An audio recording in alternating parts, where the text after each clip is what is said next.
आपका स्वागत है। यहाँ हम साझा करेंगे विचार और ज्ञान जो आपको जीवन में शांति और प्रेरणा प्रदान करेंगे।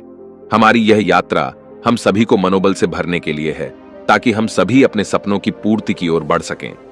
इस चैनल को सब्सक्राइब करना न भूलें, ताकि आप हमारे साथ जुड़े रहें और हमारी नई वीडियोस का आनंद लें। तो चलिए शुरू करते हैं। दोस्तों, हम सभी एक यात्रा पर हैं। जन्म लेने के बाद से ही हमारी यह यात्रा प्रारंभ हो जाती है और यह यात्रा हमारी मृत्यु तक चलती है। इस यात्रा में हम न जाने कितने उतार चढ़ाव देखते हैं, न जाने ही कितनी बार सुख और दुख भी भोगते हैं। इस यात्रा में पड़ाव होते हैं, परंतु हम में से अधिकांश लोग पहले ही पड़ाव पर फंसकर रह जाते हैं, और पहला पड़ाव है अकेलापन। हम में से अधिकांश लोग अकेलेपन के शिकार हैं। हम में से हर कोई कहीं ना कहीं अपने आप को अकेला महसूस करता है, और इसी अकेलेपन के कारण हम में से अधिकांश लोग अवसाद अर्थात डिप्रेशन में भी चले जाते हैं। जब भी हम किसी मुसीबत में फंस जाते हैं, उस वक्त हमें यह एहसास होता है कि हमारे सिवा यहां पर हमारा और कोई नहीं है, और यह एहसास बहुत ही भयानक होता है, क्योंकि हमने तो हमेशा केवल एक ही बात सोची है, और वह यह कि हम अकेले नहीं हैं। हमारे साथ हमारा परिवार है, हमारे मित्र हैं, हमारे सगे संबंधी हैं, जो हर परिस्थिति में हमारा साथ अवश्य देंगे। लेकिन जब कोई विपदा आ पड़ती है, ऐसी कोई परिस्थिति आ पड़ती है और हमें उनका साथ नजर नहीं आता, तो उस वक्त हम भीतर ही भीतर पूरी तरह से टूट जाते हैं और हमें उनकी कमी महसूस होने लगती है, और यही कमी धीरे धीरे अकेलेपन का रूप ले लेती है। हम जिसे अब तक सच मानकर चल रहे थे, वह केवल एक झटके में कांच के टुकड़ों की तरह टूटकर बिखर जाता है। क्या आप भी अकेलेपन के इस पड़ाव पर आकर फंस चुके हैं और आपको यहां से निकलने का कोई रास्ता नजर नहीं आ रहा? तो दोस्तों, ये वीडियो अंत तक जरूर देखिएगा। इस वीडियो के अंत तक आपको एक ऐसा मार्ग मिल जाएगा जिससे आप किसी भी परिस्थिति, किसी भी समय का सामना बड़ी आसानी से कर पाएंगे। बहुत समय पहले की बात है। एक व्यक्ति जो बहुत धनी था, बहुत संपन्न था। उसके पास किसी चीज की कोई कमी नहीं थी। उसके चारों ओर उसके परिवार वाले, मित्र, रिश्तेदार, सगे संबंधी सभी सहयोग देते थे, और वह भी उन सभी की हमेशा मदद किया करता था। और वह व्यक्ति हमेशा एक ही बात कहता था कि मैंने भले कुछ कमाया हो ना हो, लेकिन मैंने आप लोगों का साथ कमाया है, और वास्तविकता में यही मेरी पूंजी है, यही मेरी संपत्ति है। वह अपनी दुनिया में बहुत खुश था, सब कुछ बहुत अच्छा चल रहा था। और एक दिन व्यापार में ऐसा भी समय आया जब उसे यह निर्णय लेना था कि वह व्यापार में आगे बढ़े या फिर अपने व्यापार को यहीं तक सीमित रखे। यदि वह अपने व्यापार को यहीं तक सीमित रखता तो इसमें भी उसे कोई नुकसान नहीं था, लेकिन यदि वह अपने व्यापार को आगे लेकर बढ़ता तो उसे बहुत ज्यादा मुनाफा मिलता। उसने मन ही मन सोचा, यदि मुझे ज्यादा मुनाफा होगा तो मैं और भी लोगों की मदद कर पाऊंगा, मैं और लोगों की सहायता कर पाऊंगा। इसी विचार के साथ उसने अपने सभी सगे संबंधियों से सलाह ली, और सभी ने उसे केवल अपने व्यापार को बढ़ाने के लिए ही कहा। उन सभी की बातों को मानकर उसने यह तय किया कि चलो, आखिर इतने सारे लोग कह रहे हैं तो क्यों ना मैं अपने व्यापार को और उन्नति तक ले जाता हूं, और यदि कुछ गलत हो भी गया तो इतने सारे लोग मेरे साथ हैं, यह लोग बुरे समय पर मेरा साथ अवश्य देंगे। यह सोचकर उस व्यक्ति ने अपने व्यापार को बढ़ाने की हर मुमकिन कोशिश की, लेकिन वह अपने व्यापार को बढ़ा ना सका, और इसी कारण वश वह अपने पुराने व्यापार पर भी ध्यान ना दे सका, जिस कारण उसे व्यापार में बहुत बड़ा नुकसान झेलना पड़ा। देखते ही देखते वह पूरी तरह से कर्ज में डूब चुका था, लेकिन अब भी वह बहुत खुश था, वह बहुत शत था। वह यह सोच रहा था कि उसके सके संबंधी उसका साथ अवश्य देंगे, वह उसे इस कर्ज से जरूर बाहर निकलवा लेंगे। यही सोचकर वह व्यक्ति अपने सभी सगे संबंधी और मित्रों के पास मदद मांगने गया। वह व्यक्ति उन सभी के पास गया जिसकी उसने कभी मदद की थी, लेकिन हर किसी ने उसकी मदद करने से इनकार कर दिया। हर किसी ने कुछ ना कुछ बहाना बनाकर उसे मना कर दिया, और अब इतनी बड़ी भीड़ में उसके माता पिता और उसके भाई बहन के अलावा उसके साथ और कोई खड़ा नहीं था। देखते ही देखते वह व्यक्ति और भी ज्यादा चिंतित रहने लगा। वह बहुत परेशान रहने लगा, और उसने अपना आत्मविश्वास भी पूरी तरह से खो दिया था। इस कारण देखते ही देखते हालात बद से बदतर होते जा रहे थे। अब तो हालात ऐसे हो चुके थे कि उसके घर में खाने के लिए भोजन तक नहीं था, और तभी उसके माता पिता और उसके भाई बहन ने भी उन सब के लिए उसे ही जिम्मेदार ठहराना शुरू कर दिया। उसे तरह तरह की बातें सुनाने लगे, तरह तरह के ताने मारने लगे। उन सब की यह बातें सुनकर वह अंदर से पूरी तरह से टूट चुका था, वह पूरी तरह से बिखर चुका था। तब उसे इस बात का एहसास हुआ कि लगता है अब मुझे एक बार फिर मेहनत करनी पड़ेगी, जैसा सब कुछ पहले था। मुझे वह सब कुछ एक बार फिर हासिल करना पड़ेगा। मुझे एक बार फिर धन कमाना पड़ेगा। जैसे तैसे उसने खुद को मनाया, अपने आप को एक बार फिर हिम्मत दी और उसने एक बार फिर खड़े होने का निश्चय लिया। उस व्यक्ति ने एक बार फिर से शुरुआत की और अब की बार उसने पहले से बहुत अधिक मेहनत की। अपना घमंड, अहंकार, अपना अभिमान सब कुछ छोड़कर वह केवल अपने काम पर ध्यान देने लगा। देखते ही देखते समय बदल गया और जो कुछ भी उसने खोया था वह सब कुछ उसने एक बार फिर से पा लिया। जो मित्र, जो सगे संबंधी उसे छोड़कर चले गए थे, वह एक बार फिर से उसके पास आने लगे। वह उससे पहले से भी ज्यादा नजदीकियां बढ़ाने लगे। उस व्यक्ति ने जिन जिन की मदद की थी वे एक बार फिर उसके साथ आ खड़े हुए थे। अब सब कुछ पहले जैसा हो गया था, लेकिन वह अपने आप को अब भी इस भीड़ में अकेला ही महसूस कर रहा था। उसे सबके भीतर एक बनावटी झूठ दिखाई दे रहा था। उसे सबके चेहरे पर एक बनावटी हंसी नजर आ रही थी, एक बनावटी भरोसा नजर आ रहा था। इसी कारण वह सबके पास होकर भी अपने आप को बहुत अकेला महसूस कर रहा था। अब उसे किसी से कोई उम्मीद नहीं थी, किसी से कोई आशा नहीं थी और देखते ही देखते सबके बीच रहकर भी वह भीतर ही भीतर घुट रहा था। वह अपने आप को अत्यंत अकेला महसूस कर रहा था। वह किसी ऐसे व्यक्ति की तलाश में था जो उसके अकेलेपन को दूर कर सके, जो उसकी अकेलेपन की इस परेशानी से उसे बाहर निकाल सके, जो उसके सुख और दुख में उसका साथ दे, उसके साथ खड़े हो, जो कभी उसे धोखा ना दे। वह ऐसे ही किसी व्यक्ति की तलाश कई महीनों तक करता रहा और आखिरकार उसे एक ऐसी लड़की मिली जिस पर वह आंख बंद करके भरोसा कर सकता था। उस व्यक्ति को वह लड़की बहुत पसंद थी और वह उससे शादी करने के लिए भी तैयार था। एक दिन की बात है, उस व्यक्ति ने उस लड़की से पूछा, क्या तुम हर परिस्थिति में मेरा साथ दोगी?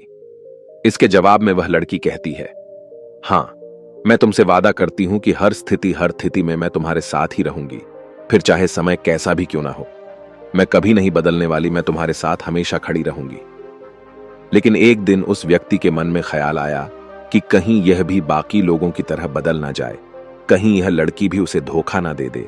इसलिए एक दिन उस व्यक्ति ने उस लड़की को अपने पास बुलाया और उस लड़की से कहता है, देखो, मैं कोई अमीर व्यक्ति नहीं हूं। यह जो भी शान और शौकत तुम देख रही हो यह मेरा नहीं है, यह तो मेरे छोटे भाई का है। मैं तो बस इसे चला रहा हूं, मैं तो बस इसकी देखभाल कर रहा हूं। वास्तविकता में तो इन सब का मालिक वही है। और वैसे भी मैं इतनी सारी धन दौलत लेकर क्या करूंगा? मुझे तो केवल तुमसे प्यार है और शादी के बाद मैं तुम्हें लेकर कहीं दूर चला जाऊंगा। कहीं दूर जाकर हम अपना एक छोटा सा घर बसाएंगे।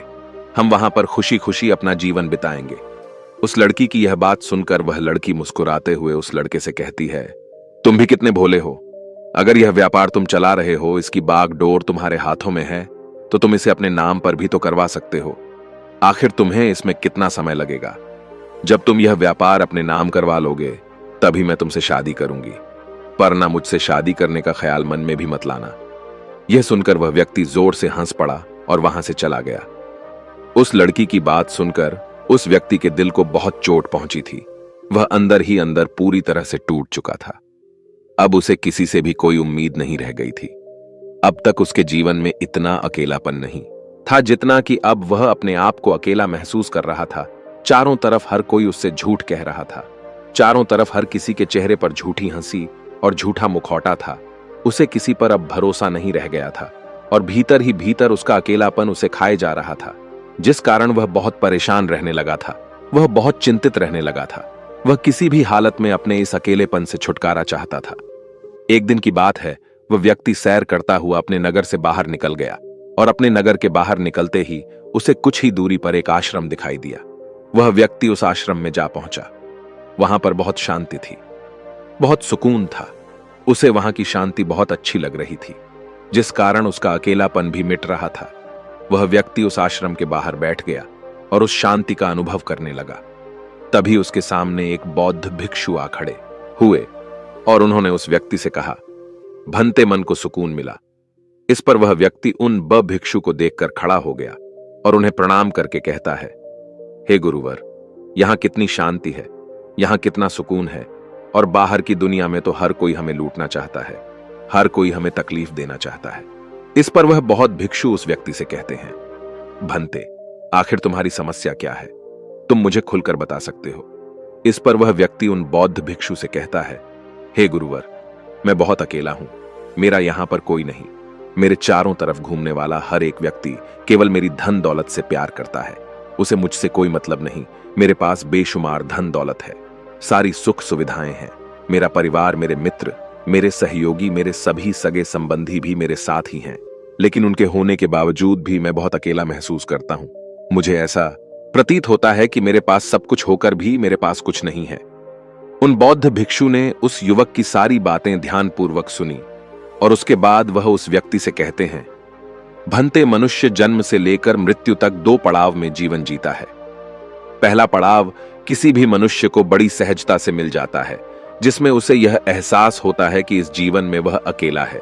अकेलापन उसे कुछ इस प्रकार घेर लेता है कि उसे और कुछ नजर नहीं आता। उसे ऐसा लगता है कि सब कुछ उसके पास है, लेकिन फिर भी उसका कुछ नहीं। दूसरों से उसकी सारी उम्मीदें टूट जाती हैं और वह बहुत एकांत में रहने लगता है।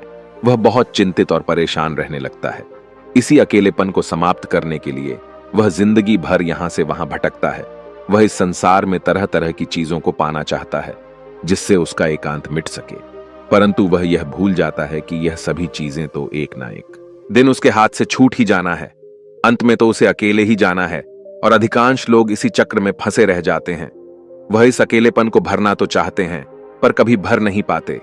तभी वह व्यक्ति उन बौद्ध भिक्षु से कहता है, हे गुरुवर, किंतु यह तो पहला पड़ाव हुआ, और अगर पहले पड़ाव में ही हमारा जीवन समाप्त हो जाता है तो हमारे जीवन में दूसरा पड़ाव कब शुरू होगा। इस पर वह बौद्ध भिक्षु मुस्कुराने लगे और उस युवक से कहते हैं, भंते, हम मनुष्य हैं और हमें अपने जीवन की यात्रा करने के लिए एक निर्धारित समय मिलता है, और हम में से अधिकांश लोग अपने जीवन की यात्रा के लिए जो उन्हें समय मिला है, जन्म से मृत्यु तक का, वह उसी पड़ाव में फंस कर रह जाते हैं। वह उससे कभी निकल नहीं पाते। वह अपने जीवन को उस दूसरे पड़ाव तक ले ही नहीं जा पाते, क्योंकि हम अपने जीवन में उस व्यक्ति तक पहुंच ही नहीं पाते जो हमें अपने जीवन की यात्रा में दूसरे पड़ाव पर ले जा सकता है, जो हमारे जीवन से अकेलेपन को समाप्त कर सकता है और अकेलेपन की इस यात्रा का दूसरा पड़ाव है। तभी वह व्यक्ति उन बौद्ध भिक्षु से कहता है, हे गुरुवर, आखिर ऐसा कौन है जिसके जीवन में आने के बाद हमारे जीवन का अकेलापन समाप्त हो जाता है। मुझे तो आज तक कोई ऐसा नहीं मिला। मुझे तो जो लोग भी मिले वे सभी मुझे धोखा देना चाहते हैं। वे सभी मेरी संपत्ति चाहते हैं। हे गुरुवर, कृपया करके मेरा मार्गदर्शन करें। इस पर वह बौद्ध भिक्षु उस युवक से कहते हैं, भंते, वह कोई और नहीं है बल्कि वह तुम खुद ही हो। तुम जिस खुशी को, जिस एकांत को बाहर ढूंढ रहे हो, वह कहीं और नहीं बल्कि तुम्हारे भीतर ही है। क्या तुमने कभी खुद को खोजने का प्रयास किया है?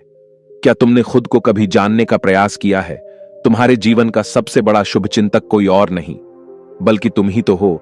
चाहे समय कैसा भी क्यों ना हो, चाहे परिस्थितियां कैसी भी क्यों ना हो, तुम ही हो जो हर परिस्थिति में, हर समय में अपने साथ खड़े रहोगे। फिर ऐसे में तुम दूसरों पर भरोसा क्यों करते हो कि किसी भी परिस्थिति या किसी भी समय पर वह तुम्हारा साथ देंगे, जब तुम्हें स्वयं खुद पर भरोसा नहीं? जब तुम खुद को ही नहीं जानते तो तुम दूसरों पर भरोसा कैसे कर सकते हो?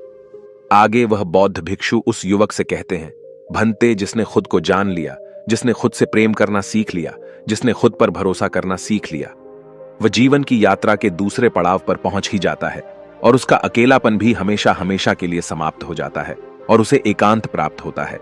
अकेलापन एक ऐसी अवस्था है जहां हमें दूसरों की तलाश होती है। हमें ऐसा लगता है कि कोई दूसरा ही हमें इस अवस्था से बाहर निकाल सकता है। वह हमारे मन के भीतर इस कमी को दूर कर सकता है। और वहीं पर दूसरी तरफ एकांत ऐसी अवस्था है जहां पर हम खुद को जान पाते हैं, खुद को समझ पाते हैं, हम अपने साथ होते हैं, हमें खुद पर यकीन होता है और हम अपने साथ होते हैं। बाकी कोई और हमारे साथ नहीं होता। दुनिया की इस भीड़ में होते हुए भी वह एकांत ही होता है। ऐसा व्यक्ति इस दुनिया में किए गए किसी भी कार्य से विचलित नहीं होता और ना ही उसे कभी कोई धोखा दे पाता है, ना ही कभी कोई उसका लाभ उठा पाता है। और ऐसा इसलिए हो पाता है क्योंकि वह अपने साथ है, उसे केवल खुद पर यकीन है और वह खुद पर ही भरोसा करता है और वह एकांत में है। इसलिए उसकी समझ के दायरे भी बढ़ते चले जाते हैं और तब वह अपने जीवन की असली यात्रा पर आगे बढ़ चलता है, जहां वह खुद को जानता है, खुद को पहचानता है और अपनी काबिलियत को अच्छी तरह से निखार पाता है। उन बौद्ध भिक्षु के मुख से यह सारी बातें सुनकर वह व्यक्ति उन बौद्ध भिक्षु से कहता है, हे गुरुवर, आप सत्य कहते हैं। मैंने कभी अपने आप के बारे में सोचा ही नहीं। मैंने कभी भी अपने आप पर ध्यान दिया ही नहीं। जब सभी लोग मुझसे मुंह मोड़ रहे थे, सभी लोग मेरा साथ छोड़ रहे थे, तब भी मैंने अपने ऊपर ध्यान नहीं दिया। हां, यह बात और है कि उस वक्त मैं अपने साथ ही था। लेकिन मैंने अपने ऊपर ध्यान नहीं दिया। मैंने हर बार खुद को खड़ा किया है। मेरे हर गम में मैं रोया था और अपनी हर खुशी पर मैं ही हंसा था। जीवन के बुरे दौर में, बुरी परिस्थितियों में मैंने ही खुद को संभाला था।